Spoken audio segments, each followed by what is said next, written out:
So, in this video, I'm going to be discussing the disappearance and reappearance of Steven Kubacki.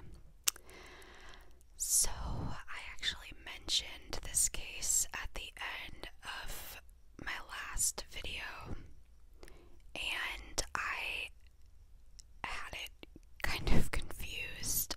I said that this was a case that didn't make any sense to me, and it was one that I couldn't figure out, but I actually think that I had just not watched a video about it in a long time, because after doing some more research on it and watching videos again, I realized that it's like completely different than I thought it was, and I think I kind of just, it got mixed up in my head, and I actually understand it a lot better now, and it's actually not as weird as I thought it was, so my apologies for that.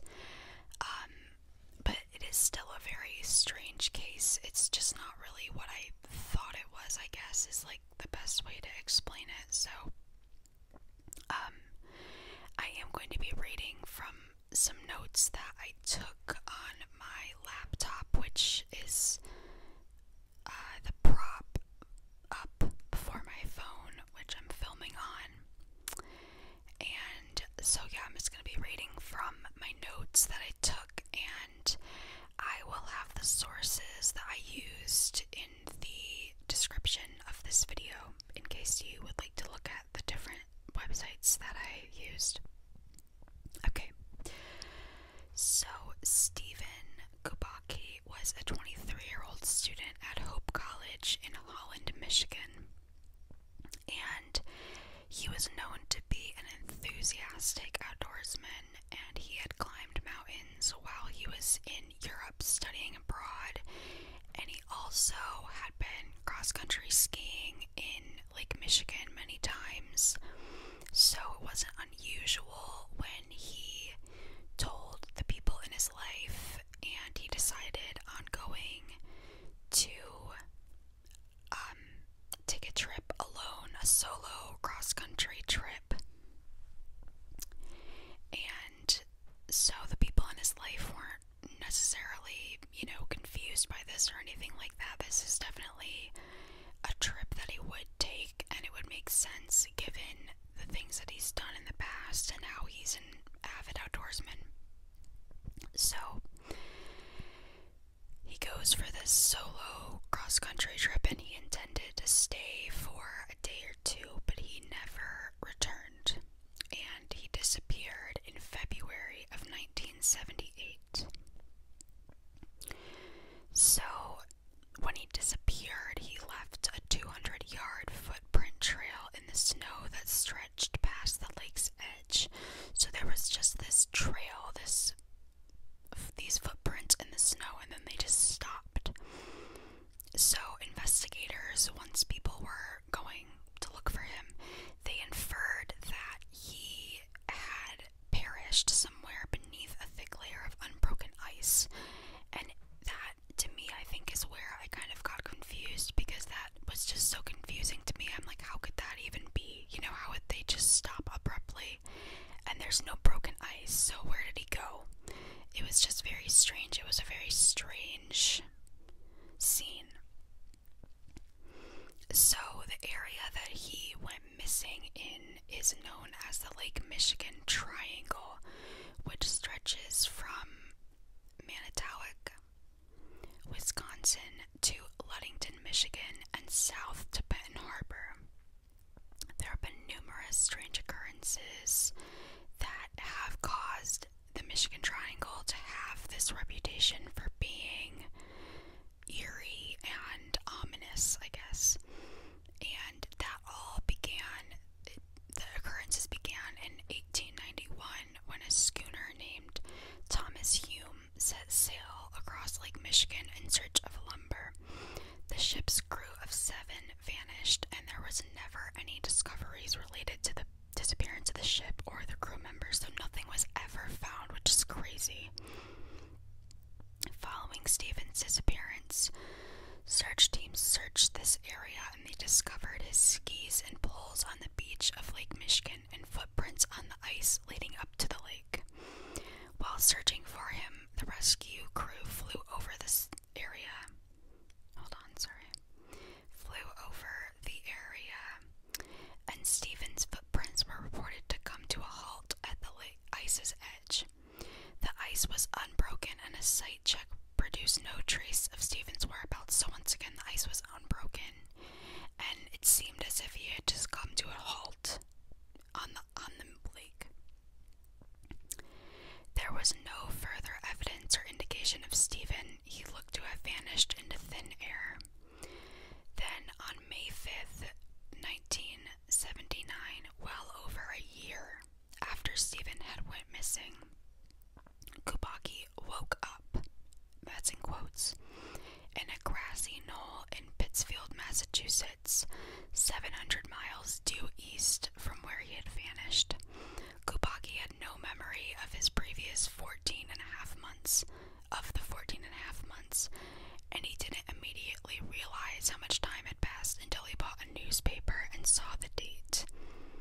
He found his way to his aunt's house in Great Barrington, about 20 miles from Pittsfield. From there, he was reunited with the rest of his family in South Deerfield.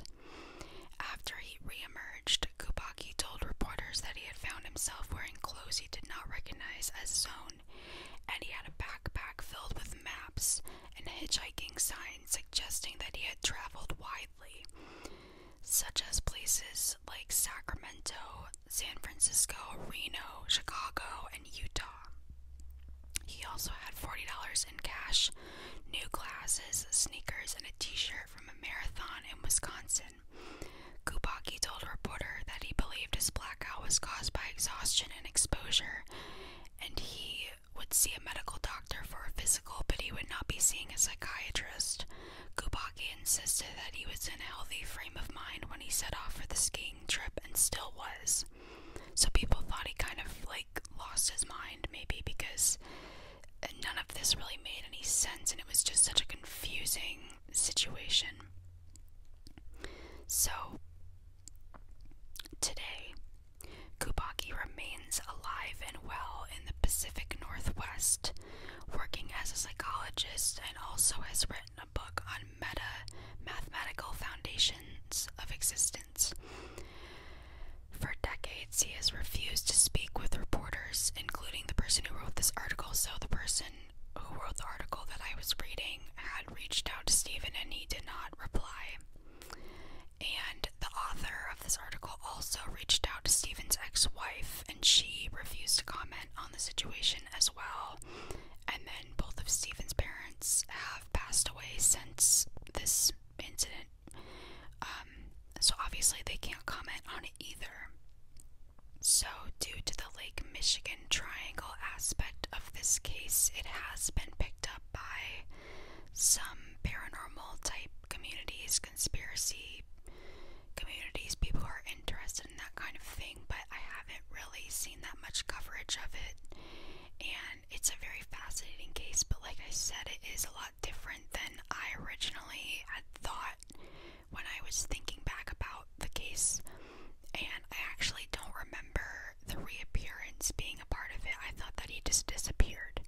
So somehow I completely forgot about that aspect of the case, and that makes it so strange. But I think I thought it was more confusing before, when his tracks stopped on the ice and all of that. I was like, where did he go? But he reappeared, so that just adds a different element to it. I do think that he had some kind of mental lapse while he was out in the wilderness, and something clearly happened that affected his mental state, and that could have been the cause for him not remembering what happened and so on. And it's just so crazy. It really is a crazy case. And like the article that I was mentioning talks about, he will not talk about it to reporters any more than he has already, because he did, I think, initially once he reappeared, but then he just stopped talking about it.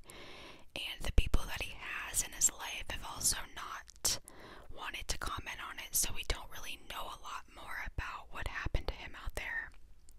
I'm glad that he was okay,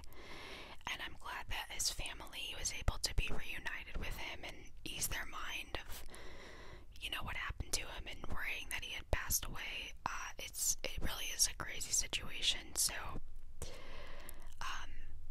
that is going to be it for this case. This was a pretty short one, but like I said, there really isn't that much information out there about it. So hopefully you guys liked this video, and if you have any suggestions for any other cases you would like to hear about, just let me know.